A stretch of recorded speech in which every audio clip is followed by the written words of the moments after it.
In a quiet moment when the world's noise fades, there's a stillness that calls to us. It's not always comfortable, this quiet. It feels vast, like an open sky with no horizon. Many of us turn away, filling the silence with tasks, screens, or endless thoughts. But what if we leaned into that emptiness instead? There was once a young woman named Lila, a graphic designer in a bustling city, whose days were a blur of deadlines and notifications. She felt stretched thin, like a thread pulled too tight, always chasing the next goal, but never quite arriving. One evening, exhausted, she sat in her apartment, staring at the walls. The silence felt heavy, almost accusing. She wanted to run from it, but something urged her to stay. In that moment, she began to wonder, what if this emptiness wasn't a void to fear, but a space to explore? The Buddha once spoke of emptiness not as a lack, but as a clearing, a place where the heart can rest and see clearly. Lila didn't know this teaching, but she felt its pull. She began to sit with the silence each evening, just for a few minutes, letting her thoughts drift without chasing them. It was uncomfortable at first, like sitting with a stranger. But slowly she noticed the weight of her days, her worries about work, her strained conversations with her sister began to feel less like chains and more like passing clouds. Emptiness, she found, wasn't about losing herself. It was about making room for what mattered.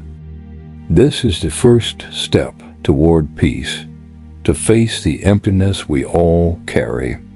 It's not about erasing thoughts or forcing calm, but about letting the mind settle, like dust after a storm. When we stop running, we begin to see. Lila's story reminds us that peace begins in the pause and the courage to sit with what is, without judgment or hurry. An old saying goes, "The mind is like water. When it's still, it reflects the truth." What might you see if you let the waters of your mind grow still? Lila's discovery of stillness wasn't a single moment of clarity, but a slow unfolding, like a flower opening to the dawn. She began to notice how her days were filled with noise, not just the hum of the city, but the chatter in her mind. Every morning she'd check her emails before her feet touched the floor, already racing toward the next task. Yet in her quiet evenings she found a different rhythm. One night she recalled a story from her childhood, something her grandmother used to share about a monk who sat by a river, watching it flow. The monk didn't try to stop the water or control its path. He simply observed. When asked why, he said, "The river carries everything, leaves, twigs, even storms, but it remains itself." Lila wondered if her mind could be like that river, holding her worries yet not being consumed by them. In the teachings of the Buddha, there's a practice called mindful observation, watching thoughts and feelings as they arise, without clinging or pushing them away. Lila didn't call it that, but she began to practice it in her own way. During her quiet moments, she'd notice a thought, say, her frustration with a demanding client, and instead of diving into it, she'd let it pass, like a leaf on the river. It wasn't about ignoring her problems, but about seeing them clearly, without letting them define her. Over time, she found that her anger, her stress, even her fleeting joys were all visitors, not permanent residents. This gave her a sense of freedom, a lightness she hadn't known she'd lost. This second step is about observing without owning. Our thoughts are not our masters. They are ripples on the surface of our being. Like Lila, we can learn to watch them flow, to let them come and go without being swept away. There's an old proverb, You cannot stop the waves, but you can learn to surf. By watching our inner river, we find a steadiness that carries us through the storms of life. As Lila grew accustomed to watching her thoughts, she noticed something else: the weight of her expectations. She had always carried a vision of how life should be. Her career should soar. Her relationships should feel effortless. Her days should hum with purpose. But reality rarely matched this picture. Her sister's distance stung. Her latest project was rejected, and she felt adrift, as if she'd failed some unspoken test. One evening, sitting by her window, she remembered a tale of a young monk who sought enlightenment by climbing a mountain, only to find the peak shrouded in mist. Disappointed, he sat, waiting for clarity. Days passed, and the mist remained. Finally, an old teacher joined him and said, "The mountain is still here, even in the fog. Your peace doesn't depend on seeing the view." The Buddha taught that clinging to how things should be creates suffering. Life, like the mountain, is what it is, sometimes clear, sometimes obscured. Lila began to loosen her grip on her expectations. Instead of fighting her sister's silence, she wrote her a simple letter, not expecting a reply but offering love anyway. At work, she focused on the process of creating, not the outcome. Slowly, the gap between her hopes and reality felt less like a failure and more like a space to breathe. She found that letting go didn't mean giving up. It meant making room for what was real. This third step invites us to release the need to control. Expectations are like heavy stones we carry. When we set them down, we walk lighter. There's a saying, the bird does not sing because it expects applause. It sings because it has a song. When we let life unfold without forcing it into our molds, we find peace in what is, not what we wish it to be. Lila's journey inward brought her to a new challenge, the pull of the past. She often found her mind drifting to old regrets, a missed opportunity at work, a falling out with a friend, moments she wished she could redo. These memories clung to her, heavy as damp cloth. One afternoon, walking through a park, she saw an old man feeding pigeons. He scattered seeds, and the birds came and went, some lingering, others flying off.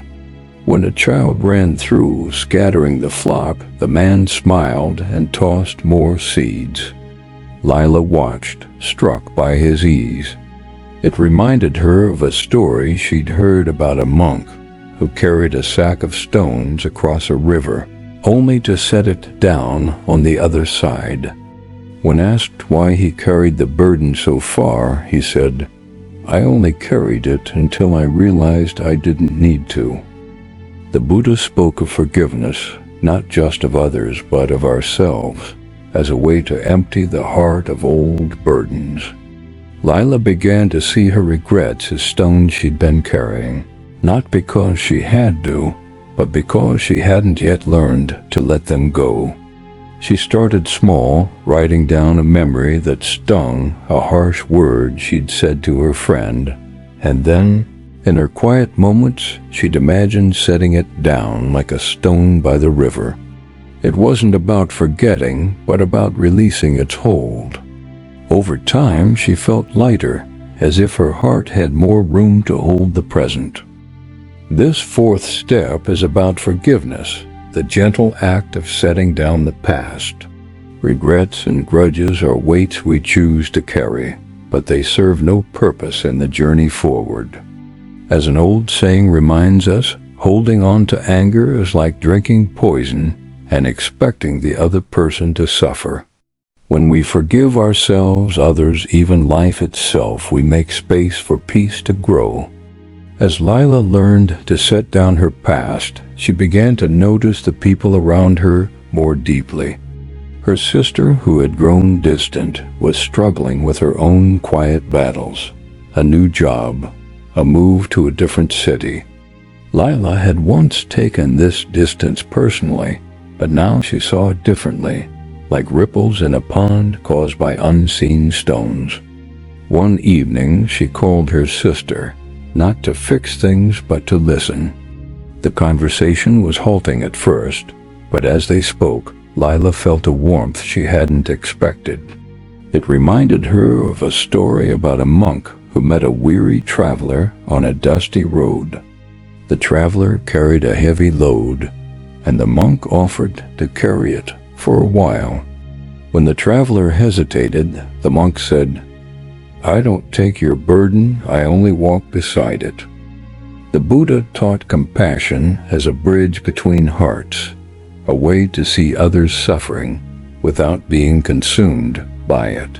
Lila began to practice this in small ways, listening to a co-worker's frustrations without judgment, offering a smile to a stranger on the subway. She found that compassion didn't demand she solve others' problems. It asked her to be present, to share the weight of a moment. This softened her own heart, as if kindness to others was also kindness to herself. Her sister's calls became more frequent, not because Lila had fixed anything, but because she had made space for connection. This fifth step is about compassion, the act of walking beside another's pain. It's not about carrying their load or erasing it, but about offering presence. There's an old saying, "A candle loses nothing by lighting another." When we extend kindness, we don't diminish ourselves. We create more light for them and for us. Lila's growing compassion opened her eyes to something deeper, the fleeting nature of everything. Her moments of connection with her sister, her quiet evenings, even her frustrations at work, they all passed like seasons. This realization came one morning when she found an old sketchbook filled with designs she'd poured her heart into years ago. They felt so important then, but now they were just lines on paper, neither good nor bad. It brought to mind a story of a monk who built a sand mandala, intricate and beautiful, only to sweep it away when it was done. When asked why, he said, "All things dissolve. The beauty is in their making, not their keeping." The Buddha taught that impermanence is the heartbeat of life. Everything arises and fades, from joy to sorrow, from youth to age. Lila began to see this not as loss, but as freedom. If nothing lasts, then her failures didn't define her, nor did her successes. She started savoring small moments, a warm cup of tea, a laugh with a friend knowing they'd pass, but that made them sweeter. At work, she stopped clinging to perfect outcomes, focusing instead on the act of creating. This shift didn't erase her challenges, but it made them feel less heavy, like leaves falling rather than stones piling up. This sixth step is about embracing impermanence. When we accept that all things pass, we stop grasping so tightly. We find peace in the flow of life, not in trying to freeze it.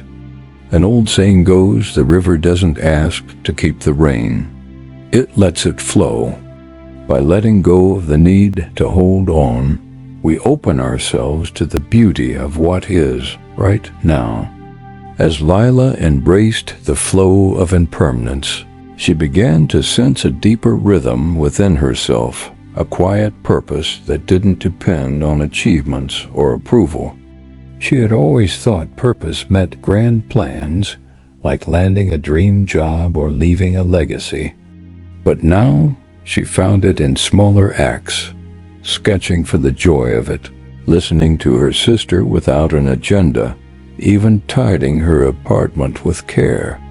One evening she came across an old tale about a monk who swept the temple steps every morning. A visitor asked, "Why sweep when the leaves will fall again tomorrow?" The monk smiled and said, "I sweep to care for this moment, not to stop the leaves." The Buddha taught that true purpose lies in being fully present and offering our attention to what's before us. Lila started to see her daily routines as opportunities to practice this. At work, she focused on each brushstroke, not the client's reaction. With her sister, she listened without planning her next words. This shift made her days feel fuller, not because she accomplished more, but because she was truly there. Purpose wasn't something to chase. It was something to live moment by moment. Her heart felt steadier, as if she'd found a compass within. This seventh step is about finding purpose in the present. Life's meaning doesn't wait at some distant goal. It's woven into the ordinary moments we choose to inhabit. There's an old saying, "A single step taken with care can light the path ahead."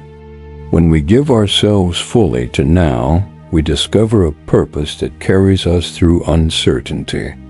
Lila's journey had woven together stillness, observation, letting go, forgiveness, compassion, impermanence, and presence. Each step brought her closer to a truth she hadn't named, but felt deeply. Peace was not a destination, but a way of being. One quiet morning, as she sat with her coffee, watching the steam curl into the air, she thought of a story about a monk who crossed a vast desert to find a fabled oasis. When he arrived, he found only a small spring, barely enough to drink from. Disappointed, he turned to leave, but an old woman nearby said, "The oasis isn't the water. It's the courage to keep walking." Lila smiled, realizing her own journey was the oasis, each moment of clarity. Each act of kindness was the peace she'd been seeking.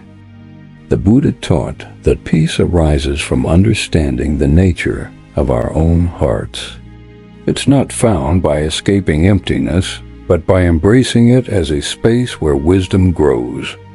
Lila now carried this understanding in her daily life. When work grew hectic, she paused to breathe. When her sister called, she listened with her whole heart. She no longer feared the quiet spaces in her mind. They were her refuge, her place to return to. Peace, she learned, was not the absence of struggle, but the courage to meet it with an open heart.